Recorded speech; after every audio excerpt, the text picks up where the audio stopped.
This week, Zwift Game Update version 1.80 rolls out to all supported platforms, and it's likely going to be the last update we see on Zwift for 2024. Oh, come on, there's not that many days left in the year. All right, let's get straight into all the details of this update as posted over on the Zwift forums. Starting off today with what I call the hero feature of 1.80, and that is the new minimap route elevation profile is on all worlds for all routes. Ventop here on screen, 20.8 kilometers. You can see it's a very, very long way to the top of Ventop. But let's jump over to something a little more spicy, that being the Mercury Pretzel, 78.5 kilometers, lots of ups, lots of downs, sprint points indicated there on the minimap too, so you can keep track of where things are. Now, speaking of keeping track of where things are for a very long ride, maybe over the Festive 500, you're going to take on the PRL Full, 173.5 kilometers. That looks absolutely horrible. And of course, it's raining on London. However, all routes, all worlds, good to see. And this answers the question that everybody had once we saw this launch on Watopia, that being, when is it coming to all other worlds? Answer is now.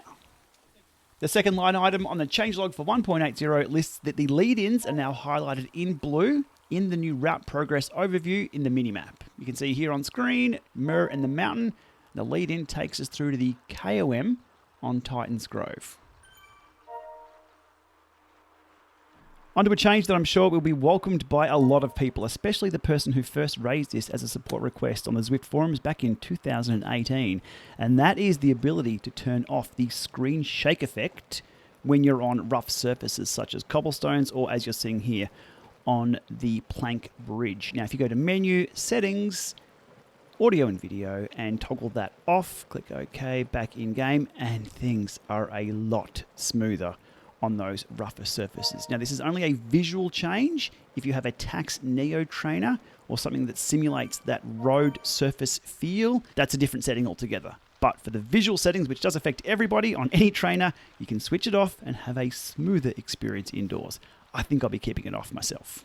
Alrighty, that's the 3 significant updates in 1.80 covered off. From there on down, just some miscellaneous bug fixes and enhancements, such as incorrect pedestrian walking animations in New York, and a few other things here and there. I'll scroll down to the bottom there for the other more notable miscellaneous update and fix, and they list here Training Stress Score TSS has been renamed to Stress Points. Now, I believe Training Stress Score is a trademark of Training Peaks, so that change there is pretty much a Oi.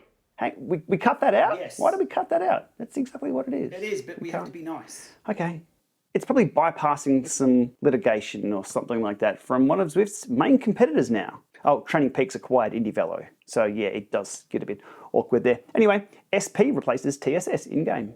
And below those updates are some platform-specific updates for Android, tvOS, and iOS, noting that tvOS and iOS usually get these Zwift updates about 24 hours after everybody else, as that code jumps through the hoops of the application process to be approved in those app stores. So that's it for 1.80, not a lot in it, but I don't expect major changes at this time of year on Zwift, where we see peak Zwift happening in about 3 weeks' time.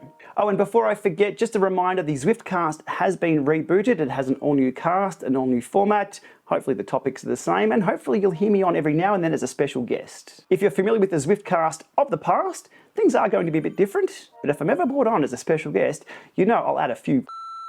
Oi. Wait, we've got to edit that as well? Yes, we do. All right. Anyhow, I'll be on there calling it like it is every now and then. And with that, we'll leave it there for today. Festive 500 kicks off in just under a week's time. So remember, however you get it done, as long as you're riding a bike, it's all good. Thanks for watching.